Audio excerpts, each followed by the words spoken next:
Theatrical Shenanigans with... Cole Hunter Zubak.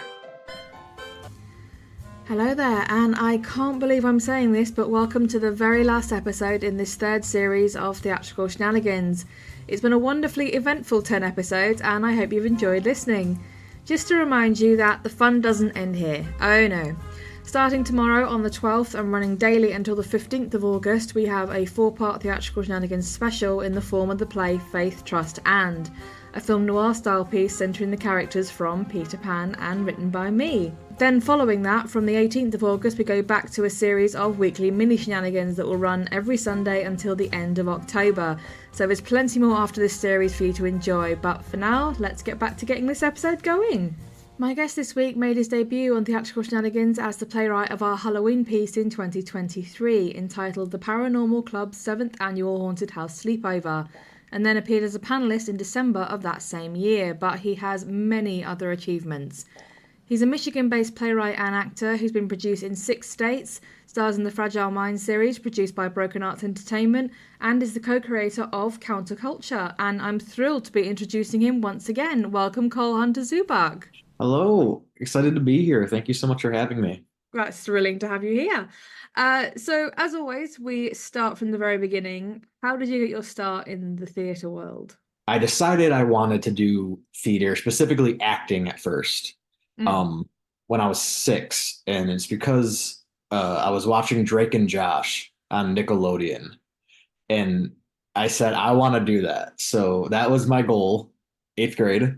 So that was my first like real production. And then since then, I've just every opportunity, I kept going. I went to Michigan State to get my BFA in acting, and I took a playwriting class and fell in love with playwriting. And as you know, I've been doing that frequently and really love writing. So I got my degree in acting, but I kind of fell in love with a lot more. So now I consider myself a theater artist just because I do it all. But yeah, it was Drake and Josh. It really led me here. As you said, you're a playwright as well, and your work you've previously described as covering 2 main categories: the diegetic experience and horror on stage. Those are 2 very different kind of categories. What made you decide that that was the route you wanted to take your writing down? Yeah, so I was diagnosed with type 1 diabetes like right before I started my freshman year of my undergrad. And the thing that I was finding is that like nobody really knew any more than I did when I first um had it. Yeah. I was having to teach myself and also kind of teach everybody else around me, which that's why I do what I do. I want people to be educated, but it was hard at first. So the first play I ever wrote was about somebody not being able to afford their insulin. The student-led productions did a playwriting festival and produced that play called Type 1. And there's a young woman, probably about my age. I'm pretty sure she was a student. And I had no idea who she was, and she was sitting a couple seats next to me, and she was crying the whole time. But I also knew that, that story had an impact. So I thought it was important to keep writing those stories. And so there's that camp. And then the next camp is not as fun, not as fun as fun. I love horror. I've always loved horror. I was probably introduced to it at far too young an age there. So loving the genre so much. I really I'm exploring and seeing like what exactly are the capabilities? What do we need to do in order to get it on stage? And it's been really fun, and I love doing it. Then you've also had experience as a screenwriter as well as a playwright. Do you have a preference, or is it kind of an equal labor of love stage? I think as a writer myself, I write a majority of stuff for the stage, but I'd say it's pretty equal. There are different challenges, different things to think of when looking at both. The writing for the stage is a bit more personal. Those stories have a little more, Yeah. I don't want to say meaning because that makes it sound like the stuff I do on the screen has no meaning, but I put a little more of like my personal experience, I think, on stage versus screen. Mm. I think stage can be more intimate in the moment. Mm. But then one other thing that you've done that I don't think we've discussed, Mhm. I don't think I have discussed with anyone else, is you've actually done educational writing as well. How did that Mm. come, how did that come about? My junior year, when I was at MSU, there is a group called Transforming MSU that works with they do diversity, equity, and inclusion work on campus. Mm. They put out a call for playwrights and wanting us to write short 10-minute plays, Mm. and they were going to be used as like educational training videos. Mm. So I applied and I got accepted, and I was writing about diabetes Mm. and on a broader scale. I was writing about chronic illness. Mm. And yeah, that was really cool. I know a lot of people on campus got to see that. So that yeah, that was my like first real experience with it. It was really exciting. I'm excited to do it more because I think there's some really cool opportunities there. So final question before we move on. Do you have a standout moment in your experiences that has made you kind of think, yes, this is why I do this? I think one of my many aha moments. I think that first meeting I had, like the first like writers meeting I had for counterculture with that group with Evil Twin. I think that was just so exciting. I think I felt a lot of pride and I was just very proud of myself because a script I created was being turned into something bigger. Mm. And no people haven't gotten to see it quite yet. I'm very excited for people to get to see it. And I think for me, like that was, it was just like I 9 pages and it became this 8 episode thing. Yeah. And like that's really cool. So now we move on to our final playwright and play for this series. Tony Targin is a community theatre actor, director, and writer from Michigan. He enjoys voice acting and has appeared in a number of theatrical shenanigans productions. A retired attorney, he was a sports writer for ESPN.com and Michigan Runner magazine before getting into playwriting 9 years ago, and his works have now appeared from New York to California. Tony's piece that we will hear shortly is called Curtains for You, and Tony says, "In The Wizard of Oz, the wizard's declaration, 'Pay no attention to the man behind the curtain,' got me thinking about the many meanings of curtains in theatre.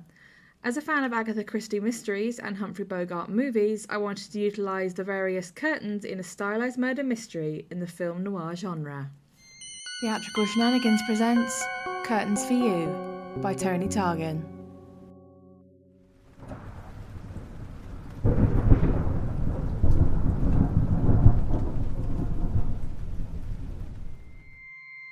It was a stormy morning, and Chicago was more than earning its reputation as the Windy City.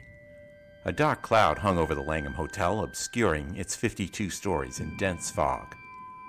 She almost missed the conference, and if she had, my life would never have been the same. But just in the nick of time, she blew in like a hurricane.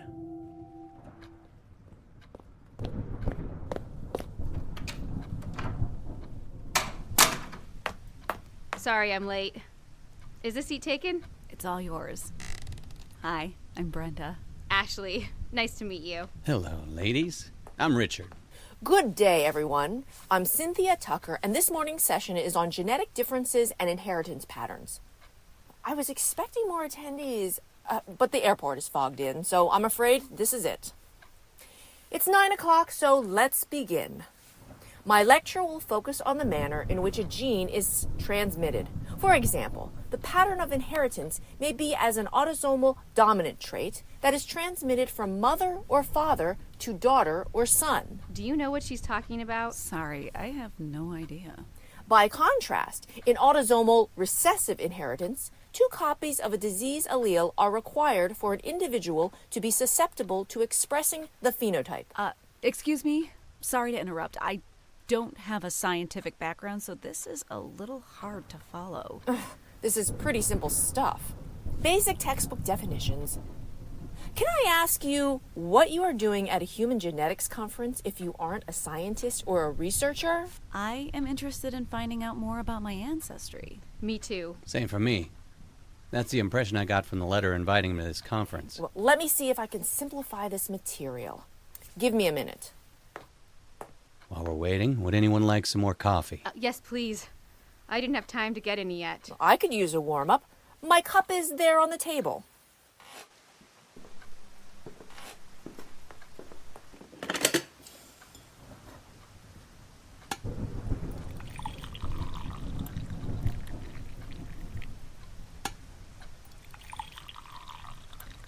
Thanks for pouring. No, not that one.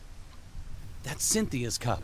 Sorry. This one is for you. Okay. Please be seated. I've reviewed my notes, and I'm sorry, but there's just no way I can dumb this material down.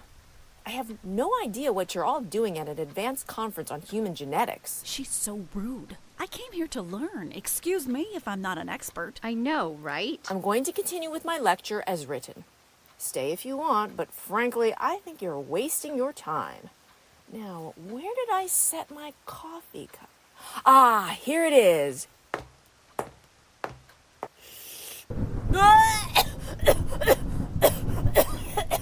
Cynthia! Cynthia! Cynthia? Not if you can hear me. She's not moving. She stopped breathing. I'll check her pulse. Oh, there's nothing. I'm afraid she's dead. Oh my God! I'll call hotel security. I can't get a signal on my phone. I'll go for help. The door is locked. What the hell is going on? Well, what do you think happened to her? Heart attack? 1 second she was drinking her coffee, and the next second, boom! Dead. Her coffee. Maybe there was something in her coffee. I'd say cyanide by the smell of it. Acts pretty much instantaneously. What do we do now? It creeps me out to see her lying there. Let's cover her. Now, help me get this curtain down.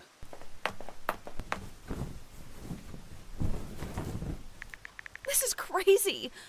My phone is still not working, and we're stuck in this room with a corpse. You said something about a letter inviting you here. Do you still have it? Yes. Right here. Dear Richard, please accept my complimentary invitation to the Human Genetics Conference at the Langham, Chicago. Plan to attend the 9 o'clock session on genetic differences and inheritance patterns presented by Miss Cynthia Tucker. Ms. Tucker is prepared to answer all of your questions about your family history, including the identity of your birth parents. There's no signature. I got an identical letter. So did I. So none of us know who our birth parents are? No, I'm adopted. Me too. I knew this sounded too good to be true. I was raised by foster parents. I was always told my parents died shortly after my birth, but I never believed that. I've been searching my whole life to find that. I was also skeptical about this letter, but I couldn't resist coming here today. So, whoever wrote these letters knew we'd feel compelled to attend. How cruel to tease us like this. Unless Cynthia was really going to tell us who our parents were. I don't think so. She seemed clueless as to why we were really here. But who lured us here? Who locked us in? And why can't we dial out? Maybe it's a trap. Of course, it's a trap. We have to do something. Why are we just sitting here? Help! Help! Brenda, nobody can hear you. These windows are airtight. We're up too high. Help! Help! Help me! Calm down.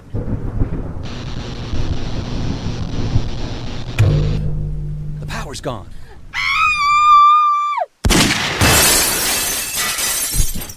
Oh, they must have a backup generator.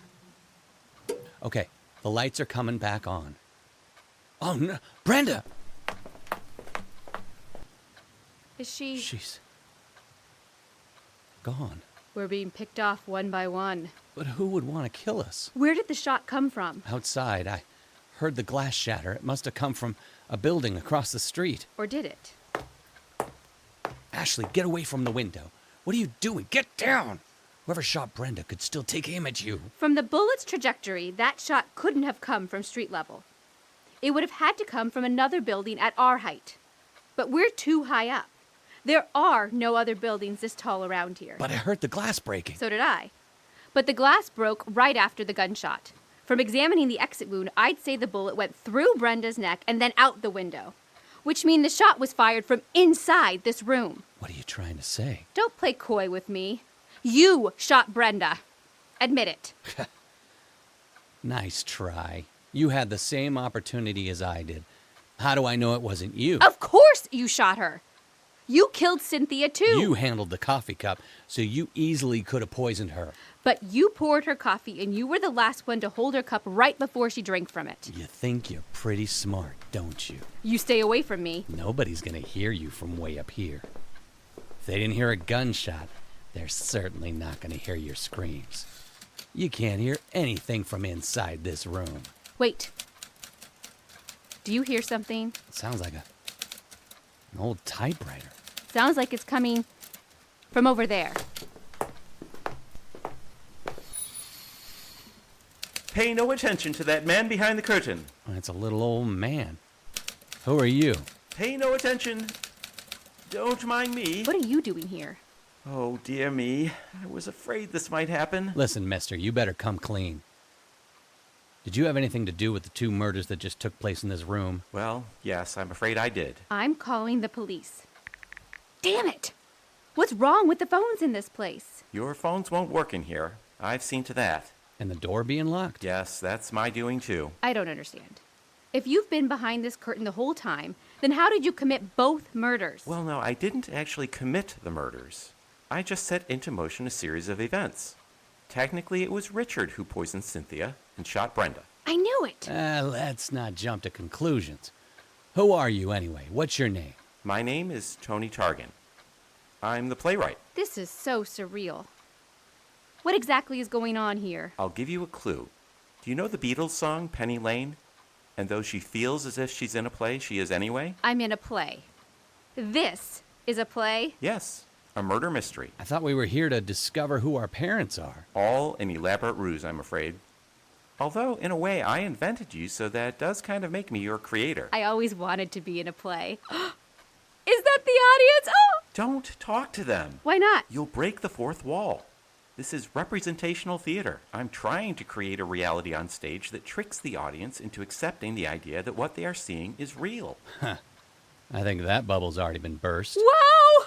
Look at all the people. Hi. Ooh, hi there, mister. Ooh, hey. He's cute. Ashley, come back here right now. Come on, Tony. You never let me have any fun. Ashley, please come here. We have to finish the play first, okay, dear? Okay. I guess so. Hey, cute guy. Call me later. Okay, so where were we? What happens next? Richard, you were just about to strangle Ashley. Right. Richard. Richard, no. You don't have to do this. Oh, but I want to. I have money. I can pay you. Name your price. Please. I don't want to die. Too late. You should have thought of that before you came here. No. I'm too young to die. My life can't end this way. Help! Help! Help me. Tony. I'm sorry. I have to let this play out according to the script. Ugh. Save me, Tony. Now, Ashley, you know I can't get involved. Bullshit. Don't give me that. You created me. You can save me if you want to. Please. Just hear me out. Can we get on with this already? Just a minute, Richard. I'm listening, Ashley.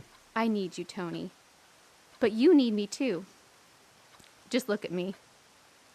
I'm a beautiful, brilliant, strong, funny female character. In one form or another, I appear in all your plays. Admit it, Tony.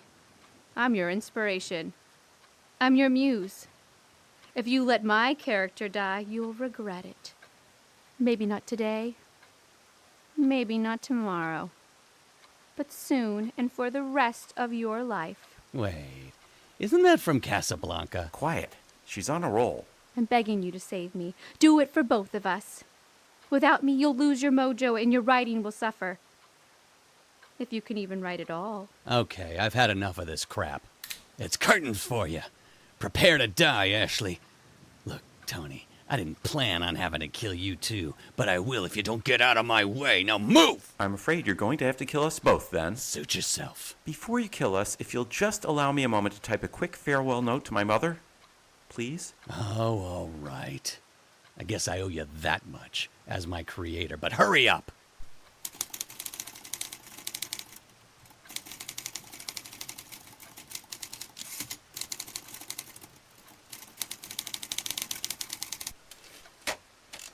Here, read this out loud. I came here today with a plan. I wanted to feel what it was like to take life. Yes, to take life. To trap my victims and watch them squirm, helpless against me. To snuff out each candle one by one. Somehow, it wasn't as gratifying as I'd hoped it would be. Instead of feeling power, I feel depressed, drained. I thought your lives were not worth living, but now I realize I'm the one who's not worthy. I just can't take it anymore. Goodbye, cruel world!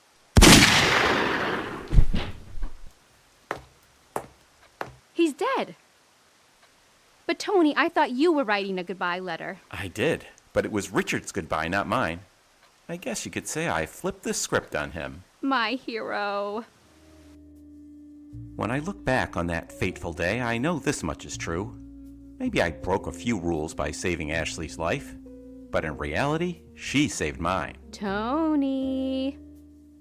Come back to bed, Tiger. Rawr. Just a minute, doll. Sure, the sex is great, but with Ashley as my muse, my writing is the best it's ever been.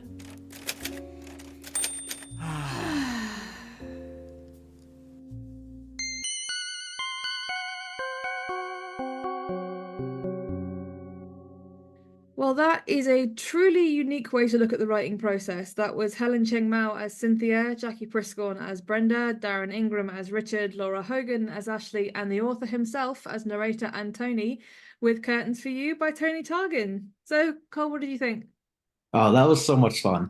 That was didn't know where it was gonna go. It was set up as such a good like mystery thriller, but very, very well done. Mm. I love the fact that you said you weren't really sure where it was going to go, because obviously you had that kind of traditional dark thundering beginning where you think you're going to kind of go into a film noir or a thriller or a horror type thing, and then it changes something a bit more modern and you think, oh, hang on a minute, where's this going? And then suddenly you're introduced to the man behind the curtain and it all changes again. I think it can be hard to like introduce the like playwright as character, and I think Tony does a really good job here. It's a very good examination of, you know, being so in your work that like the characters are speaking with you, and you know you're trying to figure out the next part of the story, and you know each character. Really, you could, if you focus on a different character, it's going to have a different outcome. So they all want to have that outcome they desire. Very, very cool twist. I think it flows really nicely into the ending. Yeah, I think that's really not what I saw when I started reading and listening to it. I've said this for quite some time. I think writers have a little bit of a god complex in the sense that they create characters and then marvel in this idea of you only exist because I made you, and you're only saying these things because I'm writing them down. And that's basically what Tony as a character does. He fully embraces that god complex of no, this has to be this way and you have to do this, until Ashley kind of throws a spanner in the works a little bit. Also shows like in this case like how easily manipulated maybe like one can be when you fall in love with the character. Yeah.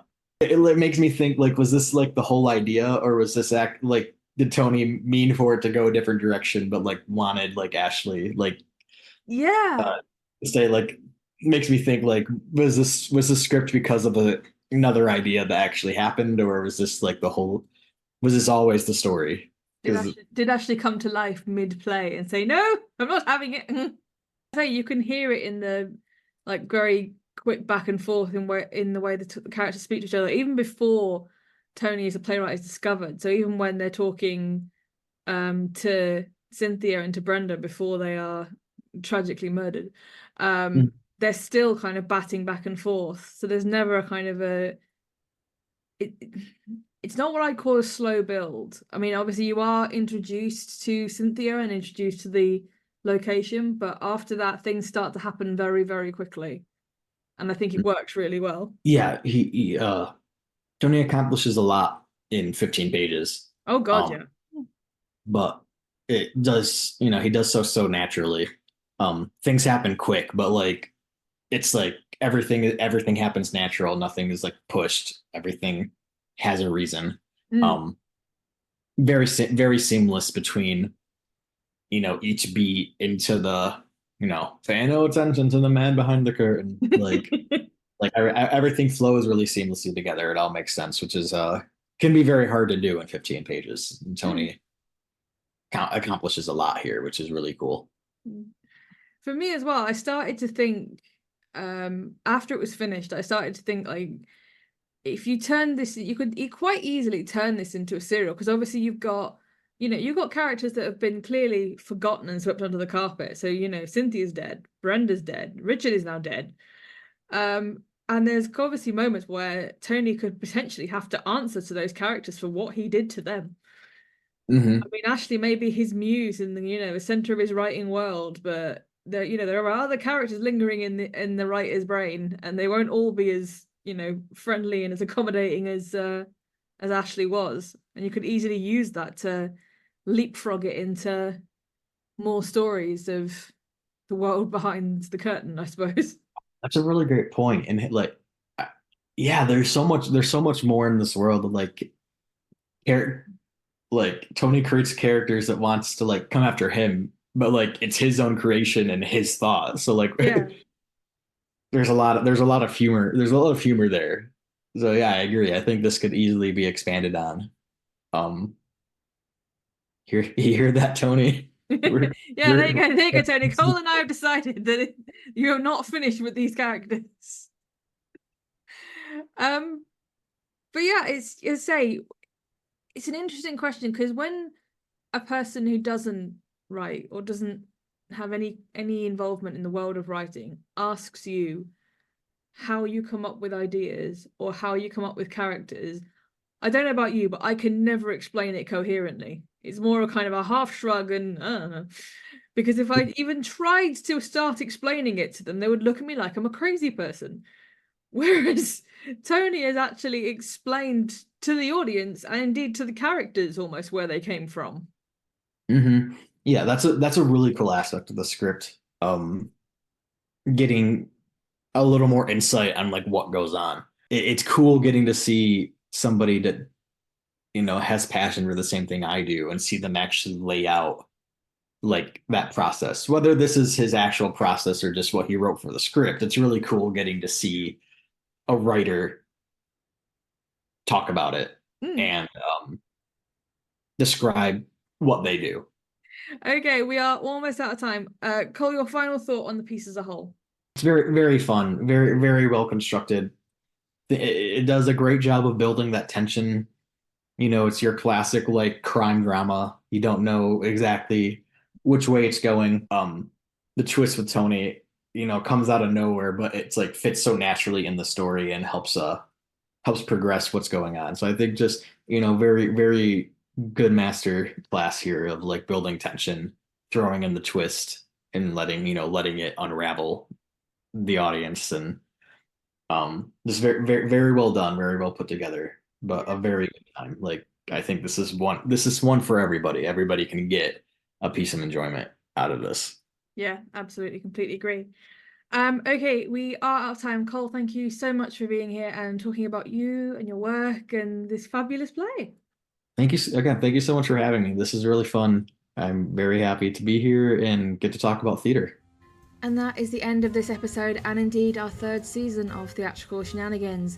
I really hope you've enjoyed the last 10 episodes worth of plays and guest chat, and you'll be able to join us again as we continue with our 4-part special from the 12th to the 15th of August, and then our third series of mini shenanigans from mid-August to the end of October.